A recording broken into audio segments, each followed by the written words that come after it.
Greetings, my dear students. Today, in our third lecture of 9th class chemistry, chapter number 3, we will discuss about the Dalton atomic theory. इससे पहले हमने law of chemical combination को study किया था, जिसमें first law था law of conservation of mass, उसके बाद था लॉ ऑफ कांस्टेंट प्रोपोर्शन और डेफिनेट प्रोपोर्शन। तो ये दोनों ही लॉ ऑफ केमिकल कॉम्बिनेशन थे। तो यहाँ पे अब हम स्टडी करेंगे डाल्टन एटॉमिक थ्योरी। तो डाल्टन एटॉमिक थ्योरी को स्टार्ट करने से पहले हम मैटर के बारे में थोड़ा सा डिस्कस करते हैं कि जो स्टार्टिंग में इंडियन फिलोसफर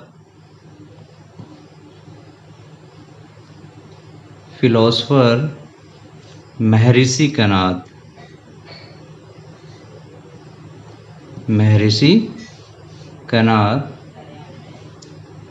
जो इंडियन फिलोसफर थे महर्षि कणाद, उन्होंने डिफरेंट टाइप के वेदास को और रिलीजियस जो बुक्स हैं उनकी स्टडी की। उनकी स्टडी करने के बाद उन्होंने स्टेट किया कि जब हम किसी मैटर को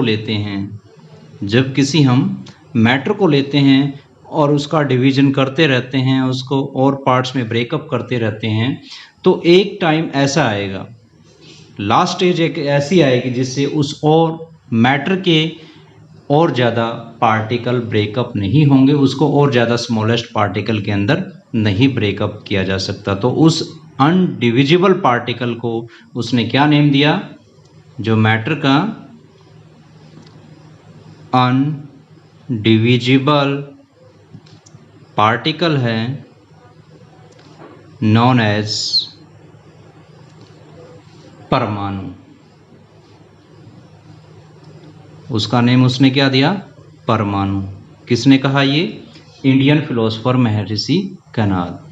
जो महर्षि कणाद थे उन्होंने डिफरेंट टाइप्स की बुक की स्टडी की, डिफरेंट टाइप की रिलीजियस बुक को स्टडी किया और उन्होंने ये स्टेट किया उनकी स्टडी करने के बाद कि जो कोई भी मैटर है उस मैटर को यदि हम ब्रेक डाउन करते चले जाते हैं तो उस मैटर का एक ऐसी स्टेज आएगी जिसमें उस मैटर के और ज़्यादा पार्टिकल्स के अंदर वो ब्रेकअप नहीं हो सकता, उसको और ज़्यादा जो है स्मॉलेस्ट पार्टिकल के अंदर या स्मॉलर साइज के अंदर ब्रेकअप नहीं किया जा सकता। तो उस मैटर के उस अनडिविजिबल पार्टिकल को उसने क्या नेम दिया? परमाणु। क्या कहा? परमाणु। तो ये जो परमाणु की टर्म है ये कुछ एक अदर जो ग्रीक फिलोसफर थे ल्यूपस और डेमोक्रेटस, कौन से? Lupus and Democritus. तो इन साइंटिस्टों ने भी जो है महर्षि कणाद के विचारों को फॉलो किया। उन्होंने सहमति प्रकट की कि यस ऐसा ही होता है। क्लियर? उसके बाद जो है लॉ ऑफ केमिकल कॉम्बिनेशन के बारे में स्टडी हुई। तो लॉ ऑफ केमिकल कॉम्बिनेशन जो है लावोजियर और प्रोस्ट ने जो है स्टेट किए थे। उसके बाद जो है जॉन डाल्टन, कौन? फिर कौन आए? जोहन डाल्टन ने भी इसी फील्ड के अंदर, मैटर के इसी फील्ड के अंदर स्टडी की और उन्होंने 1808 में एक थ्योरी दी जिससे उस थ्योरी का नेम क्या था? Dalton atomic theory. Dalton atomic theory. Clear? तो वो डाल्टन एटॉमिक थ्योरी क्या है उसको हम स्टडी करते हैं। क्लियर? दोबारा से सुन लीजिए कि इंडियन फिलोसफर थे महर्षि कणाद, उन्होंने डिफरेंट टाइप की रिलीजियस बुक की स्टडी की और उस स्टडी के बेस पे उन्होंने जो है मैटर के बारे में स्टेटमेंट दी कि एक अल्टीमेट ऐसी एट द लास्ट, बिल्कुल लास्ट में एक ऐसी अल्टीमेट स्टेज आएगी जिसमें मैटर के और ज़्यादा पार्टिकल्स के अंदर उसको ब्रेकअप नहीं किया जा सकता, उसको डिवाइड नहीं किया जा सकता। तो उसका नेम उसने परमाणु रखा। इस परमाणु टर्म को फॉलो किया ल्यूपस और डेमोक्रिटस ने भी। उसके बाद जो है लॉ ऑफ केमिकल कॉम्बिनेशन आए। लॉ ऑफ केमिकल कॉम्बिनेशन में जो है लेवोजियर ने और प्रोस्ट ने जो है लॉ ऑफ केमिकल कॉम्बिनेशन दिए। उसके बाद जॉन डाल्टन 1808 में इसी फील्ड के अंदर, मैटर के इसी फील्ड में स्टडी कर रहे थे, और स्टडी करते करते उन्होंने अपनी एक थ्योरी दी। उस थ्योरी का नाम उसने रखा डाल्टन एटॉमिक थ्योरी। तो वो डाल्टन एटॉमिक थ्योरी क्या थी? वो सारी की सारी बेस थी जो है मैटर के ऊपर, एटम्स के ऊपर। तो इस वजह से उसने उसका नेम क्या रखा? Dalton atomic theory. तो उसके जो मेन पॉइंट है वो क्या थे, उन पॉइंट्स को हम स्टडी करेंगे। The postulates of this theory may be stated as। तो कौन कौन से इसके पोस्टुलेट हैं, कौन कौन से पॉइंट जॉन डाल्टन ने दिए इसके बारे में? तो सबसे पहला फर्स्ट पॉइंट क्या है? Every matter is made up of very small particles known as atom, known as atom। उसने क्या नेम दिया उसका? एटम्स। उसके बाद सेकंड पॉइंट क्या था? Atoms can neither be created nor destroyed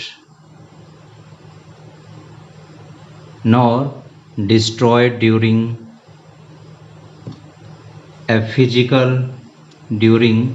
a physical or chemical reaction। Clear? Now third statement क्या थी? थर्ड पॉइंट उन्होंने क्या दिया? All atoms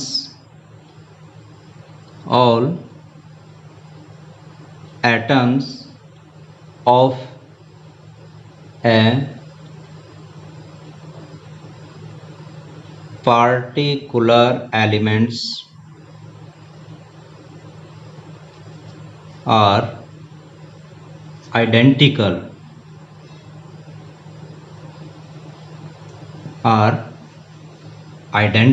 in all respect।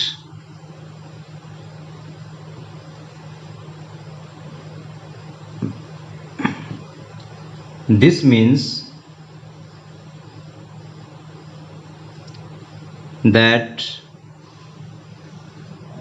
they have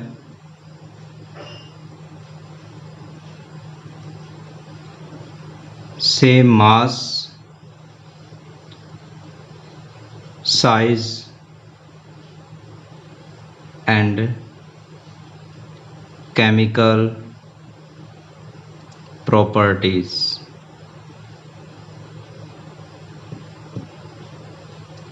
Now after this fourth point उन्होंने क्या दिया? Atoms of different elements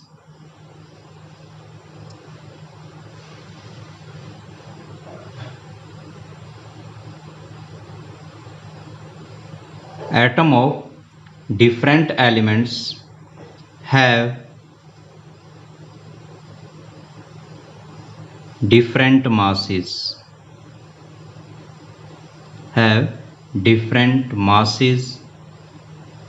size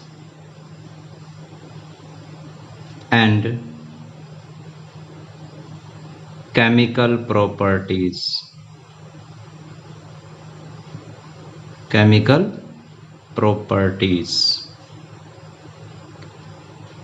Now after this fifth point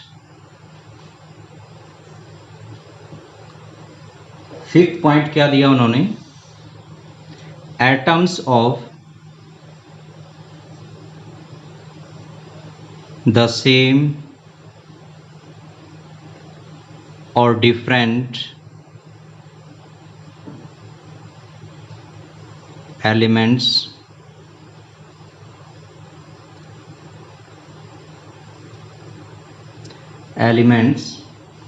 combine in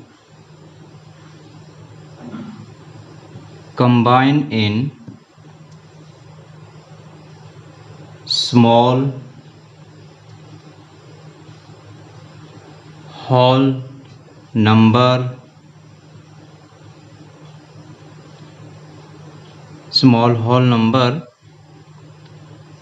ratio.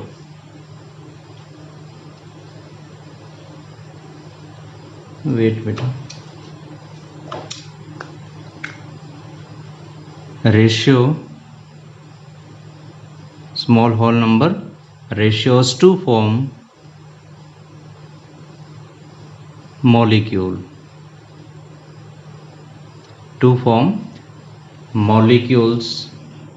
of a compound.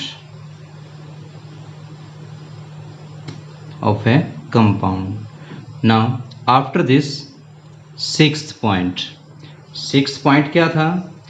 the relative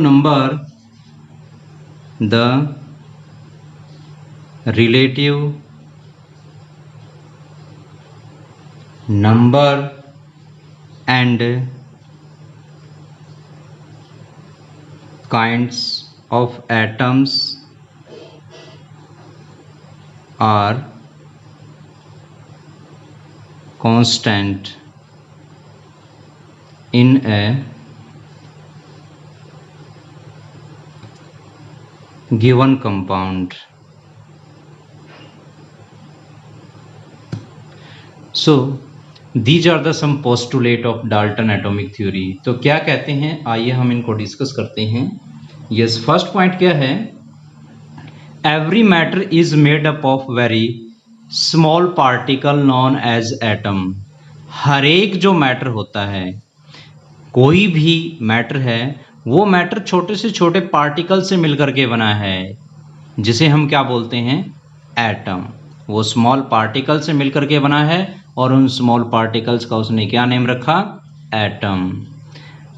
second point क्या है? Atom can neither be created or not destroyed during a physical or chemical reaction. इन्होंने कहा कि जो atom है उसको ना तो किसी फिजिकल और केमिकल रिएक्शन में प्रिपेयर किया जा सकता है, न ही उसको डिस्ट्रॉय किया जा सकता है. यानी जब वो उन्होंने स्टेटमेंट दी कि जब हम किसी मैटर के जो है स्मॉलेस्ट पीसीज को ब्रेक डाउन करते रहेंगे तो लास्ट में एक अनडिविजिबल पार्टिकल आएगा, जिसे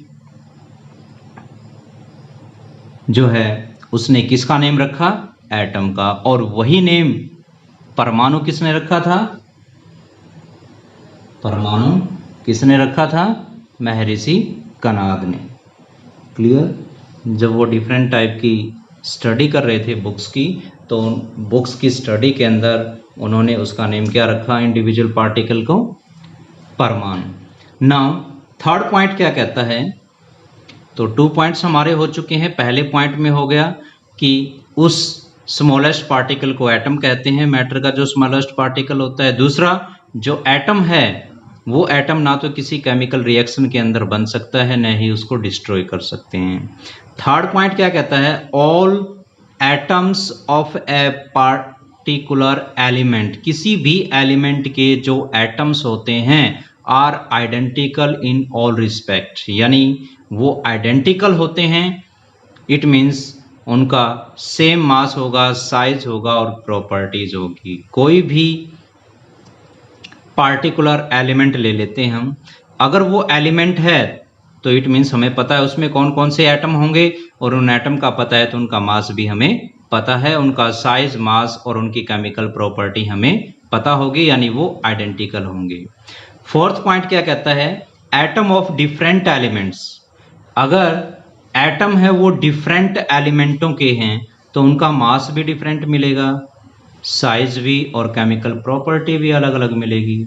जैसे अभी एक एलिमेंट हमने ले लिया H2 का और सेकंड एलिमेंट ले लिया हमने क्लोरीन का, तो जो हाइड्रोजन के एलिमेंट हैं इसके अंदर, इसने क्या कहा, थर्ड पॉइंट दोबारा देखिए, all atoms of particular element, ये एक पार्टिकुलर एलिमेंट है और इस पार्टिकुलर एलिमेंट H2 एक पार्टिकुलर एलिमेंट है और इस पार्टिकुलर एलिमेंट के जो इसके अंदर एटम है, H एटम से ये मिलकर के बना है, तो ये आइडेंटिकल होंगे इन ऑल रिस्पेक्ट। इट मीन्स इसका मास, साइज और केमिकल प्रॉपर्टी एक जैसी होंगी, उनको हम जानते हैं, उनके बारे में हमें पता है।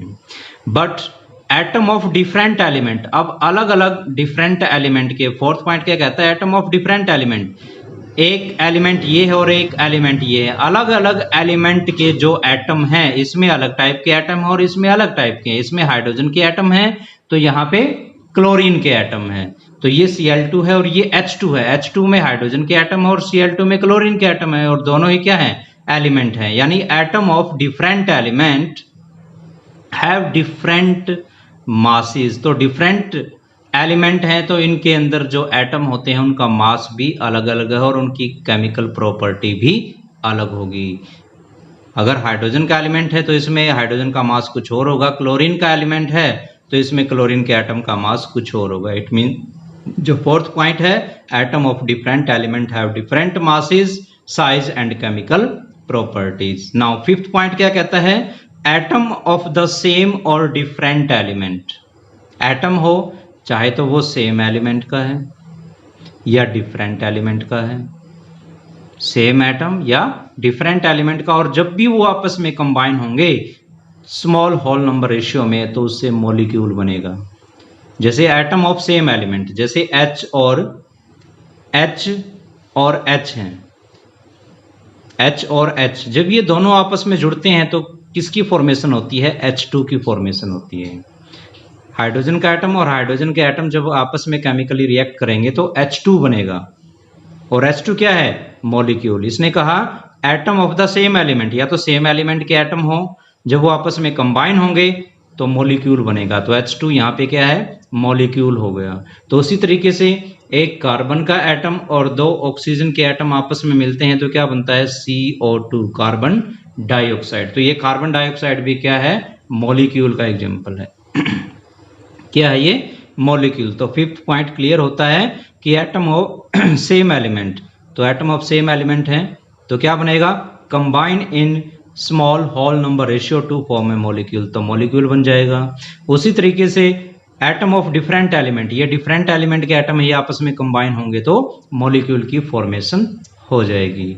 Now the last point, sixth point देखिए क्या कहता है, relative numbers and kind of atoms are constant in a given compound. Given compound जैसे हमने मान लिया CO2 है, ये CO2 एक गिवन कंपाउंड है, तो किसी भी गिवन कंपाउंड के अंदर जो उसके नंबर ऑफ एटम हैं, जो नंबर ऑफ एटम हैं या वो कितने काइंड के एटम हैं वो हमेशा कांस्टेंट रहेंगे। तो CO2 है, CO2 के अंदर हमेशा एक कार्बन का एटम मिलेगा और दो ऑक्सीजन के एटम मिलेंगे। यानी किसी भी कंपाउंड के अंदर जो उसके अंदर नंबर ऑफ एटम्स हैं या उनके काइंड हैं वो हमेशा कांस्टेंट रहते हैं, वो हमेशा सेम रहेंगे, वो चेंज नहीं होंगे। ऐसा नहीं है कि CO2 के अंदर कार्बन डाइऑक्साइड में यहाँ तो एक कार्बन और दो ऑक्सीजन है और कहीं और से CO2 को लेंगे तो वहां पे कार्बन एक नहीं मिलेगा, कई टाइप के कार्बन मिलेंगे और डिफरेंट टाइप के ऑक्सीजन होंगे। नहीं, ऐसा नहीं है, हमेशा कार्बन डाइऑक्साइड का फॉर्मूला यही होगा। और ये कंपाउंड है तो किसी भी कंपाउंड के अंदर जो उसके नंबर ऑफ एटम्स होते हैं और जो इनकी जो रिलेटिव नंबर है और जो इनके काइंड है वो हमेशा कांस्टेंट रहेंगे। जैसे टोटल कितने टाइप के एटम है, इसमें 3 टाइप के हैं, तो कौन कौन सी हैं, एक कार्बन का और दो ऑक्सीजन का, तो ये हमेशा कांस्टेंट रहेंगे, ये चेंज नहीं होंगे। तो ये पोस्टुलेट दिए थे डाल्टन एटॉमिक थ्योरी ने। तो ड्रॉबैक और ड्रॉबैक्स और limitation of Dalton atomic theory, Dalton's atomic theory. Dalton atomic theory की ड्रॉबैक और लिमिटेशन क्या थी, क्या क्या उसकी कमियां थी, वो फेल क्यों हो गई, उसको रिजेक्ट क्यों कर दिया गया। डिफरेंट टाइप्स की थ्योरी आई, डिफरेंट जो है साइंटिस्ट आए, डिफरेंट टाइप की रिवॉल्यूशन हुई साइंस के फील्ड में, डिफरेंट टाइप की जो है डिस्कवरी हुई, अलग अलग साइंटिस्टों ने अपनी अलग अलग स्टेटमेंट दी। तो जैसे टाइम बीतता गया तो डिफरेंट साइंटिस्ट थे, उन्होंने अपने अपने व्यूज़ दिए और उस व्यूज़ के अकॉर्डिंग डाल्टन एटॉमिक थ्योरीज के अंदर कुछ कमियां निकली। तो वो कमियां क्या थी, वो ड्रॉबैक क्या थे, वो अब हम स्टडी करते हैं। तो पहली ड्रॉबैक क्या थी, पहली कमी की क्या थी, first is atoms have been found to be made of subatomic particle. Yes, बाद में ये डिस्कशन हुआ, ये प्रूव किया गया कि जो एटम्स हैं, डाल्टन ने कहा था कि एटम्स अनडिविजुअल पार्टिकल है, उसको ब्रेक डाउन नहीं किया जा सकता। बट जैसे डिस्कवरी हुई, उसके बारे में रिसर्चेस हुई और ज़्यादा जो है उन रिसर्चेज में इम्प्रूवमेंट हुआ, तो उसने प्रूव कर दिया कि जो एटम है उसको सब एटॉमिक पार्टिकल के अंदर ब्रेक डाउन किया जा सकता है। यानी एटम को उसके सब एटॉमिक पार्टिकल के अंदर ब्रेक डाउन किया जा सकता है। इट मीन्स एटम जो है मिलकर के बना है, किससे मिलकर के बना है, सब एटॉमिक पार्टिकल। और वो सब एटॉमिक पार्टिकल कौन से हैं, electron, proton and neutron. Now second क्या थी, atom of same element, atoms of same element may have different mass, different mass, जिसे क्या बोलते हैं, आइसोटोप्स। क्या बोलते हैं, आइसोटोप्स।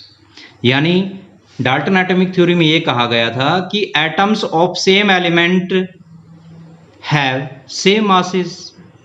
अगर किसी भी एलिमेंट का, सेम एलिमेंट का कोई एटम है तो उसका मास भी सेम रहेगा। बट यहाँ पे बाद में प्रूव कर दिया गया कि atom of same element may have different mass. Same element का एटम होते हुए भी उसका मास अलग अलग है। जैसे हाइड्रोजन के एलिमेंट हैं, प्रोटियम, ड्यूटेरियम, क्या थे, प्रोटियम और ड्यूटेरियम।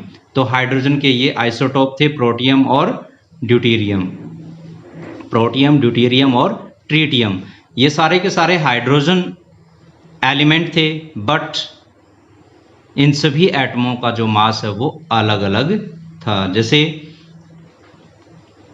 प्रोटियम का क्या था 1, ड्यूटेरियम का 2 और ट्रिटियम का मास 3 था। मास अलग अलग था इन सभी का। Now third point is atom of atoms of different elements, atom of different elements may have same mass। उनका सेम मास हो सकता है। वो क्या थे, आइसो बार्स। उसे हम क्या बोलते हैं, आइसो बार। तो यहाँ पे एटम ऑफ डिफरेंट एलिमेंट, जैसे डिफरेंट एलिमेंट कौन कौन से हुए, जैसे कैल्शियम हो गया, क्लियर, जैसे कैल्शियम हुआ, आर्गन हुआ। इन दोनों का, दोनों ही आर्गन और कैल्शियम दोनों ही क्या हैं, इन दोनों का मास सेम है, बट ये दोनों ही डिफरेंट एलिमेंट है। ये डिफरेंट एलिमेंट है, ये कैल्शियम का एलिमेंट है, ये आर्गन का एलिमेंट है, लेकिन इन दोनों का मास सेम है। तो इसे हम क्या बोलते हैं, अगर किसी का मास सेम हो और डिफरेंट एलिमेंट हो तो उसे बोलते हैं आइसो बार। क्लियर। और सेम एटम के कोई, सेम एलिमेंट के कोई एटम है और उनका मास अलग अलग है तो वो क्या कहलाते हैं, आइसो tops.